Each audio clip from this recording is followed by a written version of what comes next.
हर कोई तुमसे मुतासिर हो जाएगा, यकीन है मुझे इसका। तुमने इतनी मेहनत की है, फिर हम दोनों साथ मिलकर पेरिस की सैर करेंगे। भाई ये सब क्या है? आप चिल्ला क्यों रहे? गुल चली गई चचा। अगर तुम वाकई उससे मोहब्बत करते हो तो तुम्हें उसे वो मोहब्बत और इज्जत देनी चाहिए जो उसकी माँ ने उसे दी है। अगर तुम में हिम्मत नहीं है तो फिर मोहब्बत की राह पर चलो भी नहीं। बेटी तुम तो ठीक हो ना? फरात ने मुझे ढूंढ लिया था। उसे कैसे पता चला?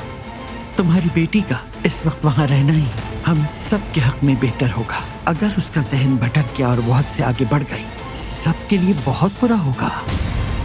माफ करता हूँ गुल, मैं बेवकूफ था। वो तुम्हारा पागल बेटा उसके पीछे चला गया। उसे ढूंढ के उससे बात की। उन्हें जुदा करना होगा हर कीमत पर। बारान साहब भी आपके लिए आया है।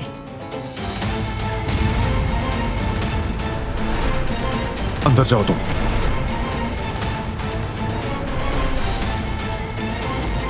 ये वही था, वो आदमी अब अंदर तक आ चुका है। क्या कह रहे हो भतीजे? ये देखें, फ्रांसीसी जबान में लिखा है। वो आदमी कैसे जानता है कि हम फ्रांस जा रहे हैं? ये आदमी हमारा जानने वाला है, कैमरे में देख रहा है। जैसे कह रहा हूं कि मैं यहां हूं, पकड़ के दिखाओ। कोई भी हवेली से बाहर नहीं जाएगा। इस बात को अच्छी तरह समझ लें सब।